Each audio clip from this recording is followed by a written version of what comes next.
विश्व जनसंख्या वितरण की दृष्टि से अपन ने जो है विश्व को अलग अलग भागों में जो है वो बांटा है, जिसका जो है पहला भाग जो है सघन जनसंख्या वाला जो है क्षेत्र। अब सघन जनसंख्या वाला क्षेत्र जो है इसको भी जो है 5 प्रदेशों में जो है वो बांटा। 5 प्रदेश ऐसे हैं विश्व के जहाँ पर जनसंख्या जो है वो क्या है, सघन जो है वो पाई जाती है। अब कौन कौन से वो क्षेत्र हैं, तो नंबर 1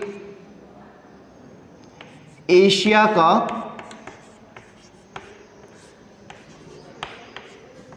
पूर्वी भाग। अब एशिया के पूर्वी भाग जो है कौन सा, जिसमें अपन ने कहा चीन है, जापान है, ताइवान जो है, दक्षिणी कोरिया है, ये क्षेत्र जो है वो पूर्वी एशिया का जो है वो हिस्सा है। दूसरा जो है प्रदेश अपन कहें तो दूसरा जो है दक्षिण एशिया का भाग। अब दक्षिण एशिया में जो है कौन कौन से देश हैं, अपना जो है भारत देश है, पाकिस्तान है, बांग्लादेश है, नेपाल है, श्रीलंका, ये जो है सारे देश जो हैं वह दक्षिण एशिया के अंतर्गत जो है वो आते हैं। तीसरा प्रदेश दक्षिण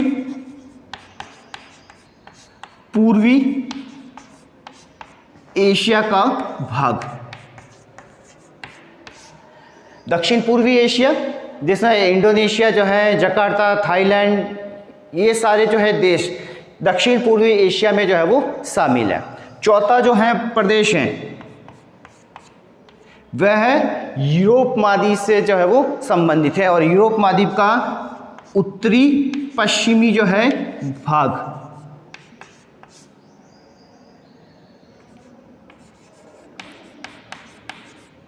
उत्तर पश्चिमी यूरोप, ठीक है, जो है अपन बात कर रहे हैं। 3 क्षेत्र तो जो है एशिया से संबंधित है, एशिया का पूर्वी भाग, दक्षिणी एशिया और दक्षिण पूर्वी एशिया।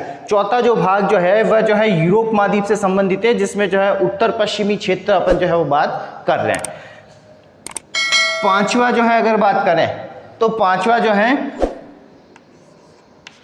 उत्तर पूर्वी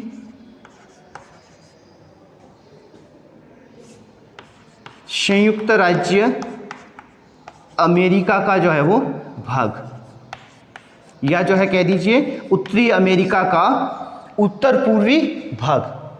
उत्तरी अमेरिका का उत्तर पूर्वी भाग जो तट के समीप है। अपन ने पहले भी जो है बताया था जनसंख्या वितरण में कि जनसंख्या अधिक कहाँ निवास करती है, महाद्वीपों के तटों पर जो है वो निवास करती है। चाहे ये भाग ले लीजिए, चाहे ये भाग ले लीजिए, ये कहाँ पर है, तट के किनारे पर जो है वो स्थित है। जहाँ पर अपन ने कहा कि जो है उत्तरी अमेरिका जो है लिख दीजिए कि उत्तरी अमेरिका का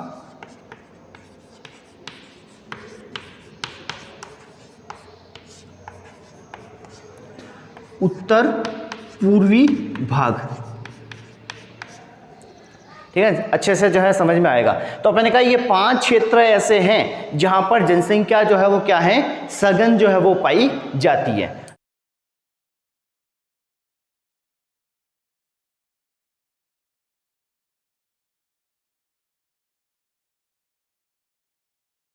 दूसरा जो है सामान्य जनसंख्या वाला प्रदेश, जिसमें अपन ने जो है बात कर रहे हैं कि यहाँ पर जो है कुछ भौगोलिक दशाएं जो हैं वह मानव के इतनी अनुकूल नहीं रह पाती है, जिसके कारण जनसंख्या जो है यहाँ पर सामान्य रहती है। लेकिन फिर भी मानव जो है वहाँ पर जो है कुछ अपन कहें कि उनके आर्थिक लाभ के लिए जो है उन क्षेत्रों पे जो है वो रहना शुरू कर देते हैं। जैसे जो है अपन ने कहा एंडीज पर्वतमाला, चिली के जो है आसपास जो है तांबे की खाने हैं, जिसके कारण लोग जो है वहाँ पर रह रहे। कनाडा जो है वहाँ पर यूरेनियम जो है वो पाया जाता है, यूरेनियम निकालने के लिए लोग जो है वहाँ पर निवास कर रहे हैं। ऑस्ट्रेलिया के जो है पश्चिमी भाग की अगर बात करें तो ऑस्ट्रेलिया के पश्चिमी भाग के अंदर जो है स्वर्ण यानी कि सोने की जो है वो खाने हैं, ठीक है ना। और उन सोनों की खानों के कारण जो है वहाँ पर प्रतिकूल स्थिति होने के बावजूद भी मानव जो है उस क्षेत्र को विकास जो है वो कर लिया और वहाँ पर निवास करते हैं। तो ये जो है सामान्य जनसंख्या वाला जो है वो प्रदेश कहलाता है।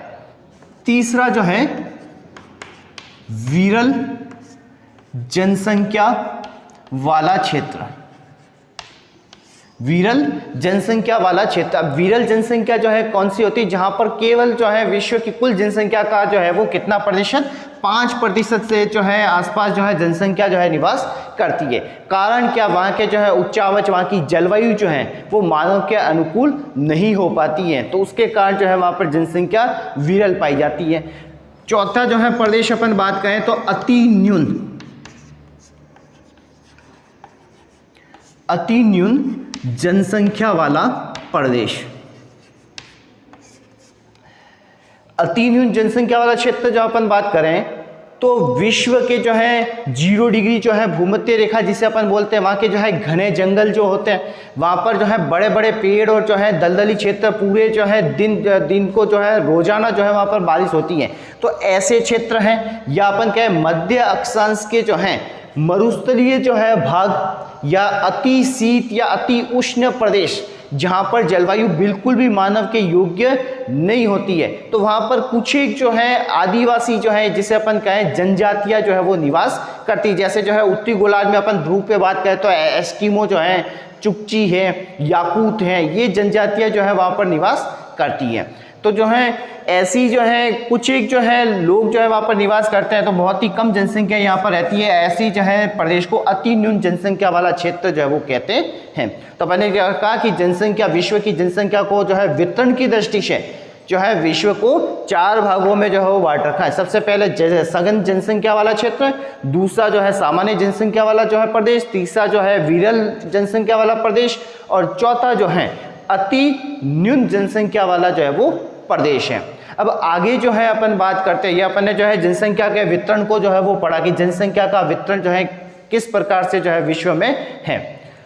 आगे अपन देखते हैं जनसंख्या वितरण को प्रभावित करने वाले कारक कौन कौन से कारक हैं जो जनसंख्या को जो है कहीं पर जो है अधिक बसाव है तो कहीं पर जो है वो कम बसाव है, तो इसको जो है जनसंख्या का अधिक और कम होना, ये कौन से कारक जो है प्रभावित करते हैं।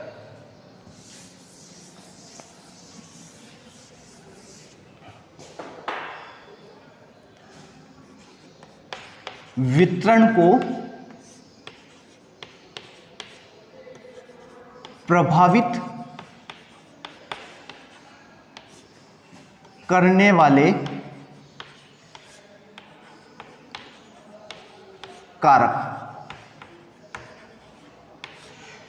वैसे तो जो है अपन बात करें तो जनसंख्या के वितरण को प्रभावित करने वाले अनेक कारक हैं, लेकिन अगर उसको अपन ने बांटे तो अलग अलग जो है भागों में इसको जो है बांट सकते हैं। जैसे जो है अपन कहें कि भौतिक कारक, दूसरा आर्थिक कारक, तीसरा राजनीतिक कारक,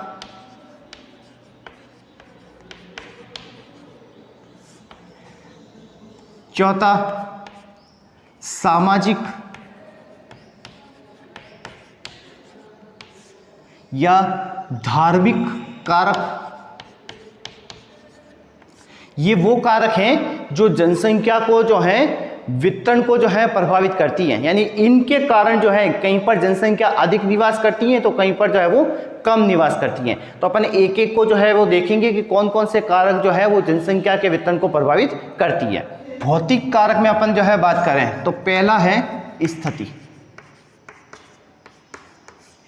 यानी कि स्थिति एक ऐसा कारक है जो जनसंख्या को प्रभावित करता है। जैसे अपन ने कहा कि जो है उष्ण कटिबंध है या जो है शीत कटिबंध है, वहाँ पर जो है जनसंख्या, उन स्थानों पर जनसंख्या जो है वो कम निवास करता है, जबकि शीतोष्ण कटिबंध जहाँ पर शीत और उष्ण दोनों का मिला जुला प्रभाव रहता है, उन क्षेत्रों में जो है जनसंख्या अधिक निवास करेगी।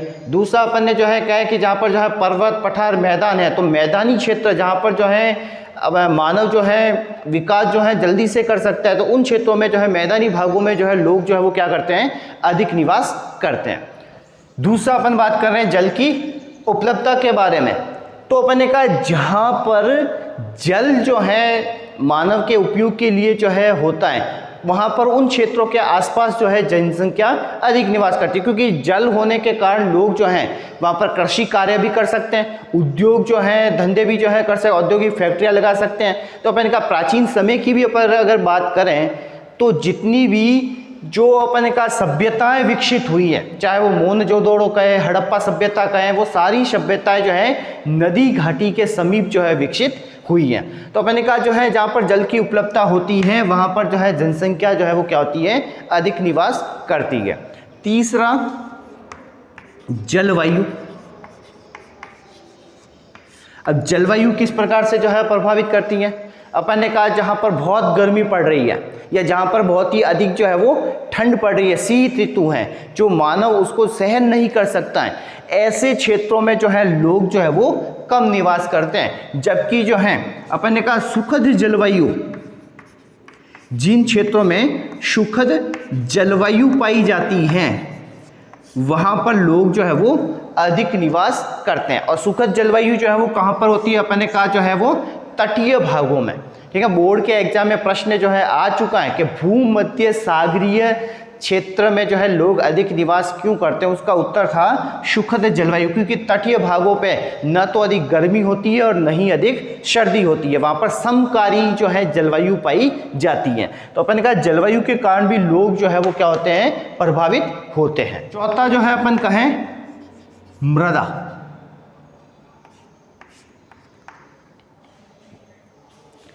मृदा यानी कि जो है मिट्टी।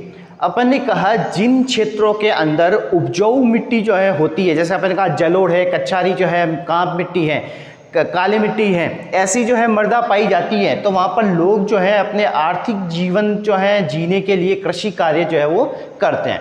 तो ऐसे क्षेत्र जहाँ पर जो है मिट्टी उपजाऊ होती है वहाँ पर जनसंख्या अधिक निवास करेगी, और जहाँ पर मिट्टी जो है बंजर है, बंजर मिट्टी के अंदर जो है लोग कोई काम नहीं कर सकते, तो ऐसे क्षेत्रों में जो है लोग उस क्षेत्र को छोड़कर चले जाएंगे। तो ये कुछ भौतिक कारक हुए जिसमें अपन का स्थिति है, जल की उपलब्धता है, जलवायु है और मृदा। आर्थिक कारक की अगर बात करें तो सबसे पहला जो है खनिज संसाधन।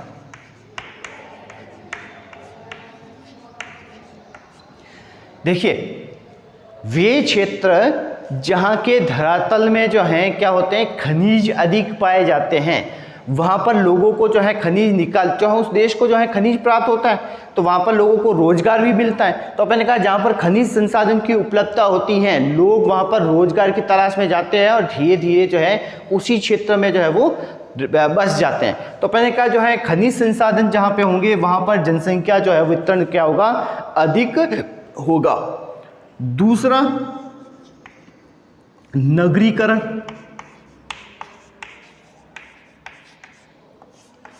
नगरीकरण का अर्थ है गांव से शहर में बदलना, यानी कि जहां पर जो है नगरीकरण जो है धीरे धीरे जो अपन कहें कि प्राथमिक क्रियाकलाप जो है कम होकर द्वितीय और तृतीय क्रियाकलाप जो है शुरू हो जाती है, वह नगरीकरण जो है वो कहलाता है। और नगरीकरण में अपन ने कहा कि जो है लोग रोजगार की तलाश में जो है धीरे धीरे शहरों की ओर जो है वो जाना शुरू करते हैं और गांवों को जो है धीरे धीरे वो छोड़ देते हैं। तो अपन ने कहा जो है नगरीकरण वाले जो है नगरों में भी जनसंख्या जो है वो क्या करती है, जनसंख्या को आकर्षित करती है, जबकि गांवों से जो है वो पलायन करते हैं, तो ये भी जनसंख्या को प्रभावित करती है। तीसरा जो है औद्योगिकरण।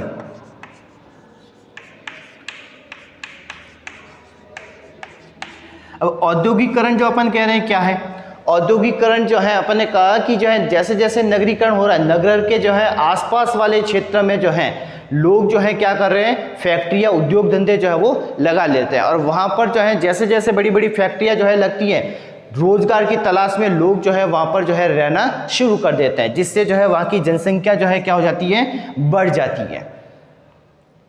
तीसरा अपन जो है बात करें राजनीतिक कारक की, तो राजनीतिक कारक भी जो है कुछ ऐसे होते हैं, जैसे कुछ एक क्षेत्र ऐसे होते हैं जहाँ पर राजनीतिक उपद्रव होता है, तो लोग जो है उस तनाव को जो है झेल नहीं पाते और ऐसे क्षेत्रों को जहाँ पर राजनीतिक उपद्रव वगैरह दंगे फसाद होते हैं उस क्षेत्रों को छोड़कर जो है शांति वाले इलाके में जो है वो जाना पसंद करते हैं। तो वहाँ पर जनसंख्या जो है कम होगी, जबकि दूसरी तरफ जो है जनसंख्या जो है जहाँ पर शांति का क्षेत्र है वहाँ पर जनसंख्या बढ़ जाएगी।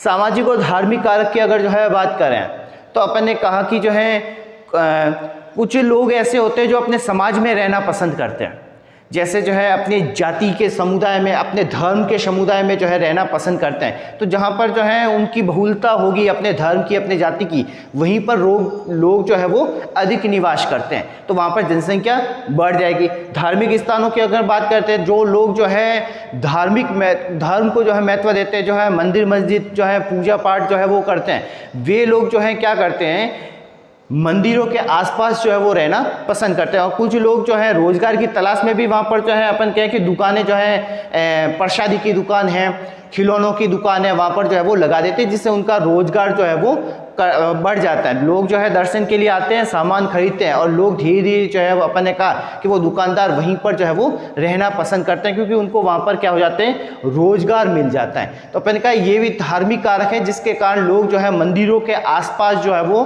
धीरे धीरे जो है जनसंख्या बढ़ जाती है। तो ये सारे कारक जो अपन ने कहा कि वितरण को जो है वो प्रभावित करते हैं, जिसके कारण कहीं पर जनसंख्या अधिक निवास करती है तो कहीं पर जनसंख्या कम निवास करती है। तो जो अध्ययन के बिंदु थे उनके आधार पे अपन ने जो है जनसंख्या के वितरण को जो है वो समझा। ठीक, आगे जो है अपन अगले जो है जो पढ़ेंगे उसमें जो है जनसंख्या घनत्व को जो है वो लेंगे। घनत्व को अपन ने अभी समझा था, घनत्व क्या होता है। अब घनत्व के प्रकार कौन कौन से हैं, किस प्रकार से जो है घनत्व निकाला जाता है, कैसे जो है व्यक्त किया जाता है, इन सारी चीज़ों की जानकारी जो है अपन अगले जो है पार्ट में जो है वो लेंगे। धन्यवाद।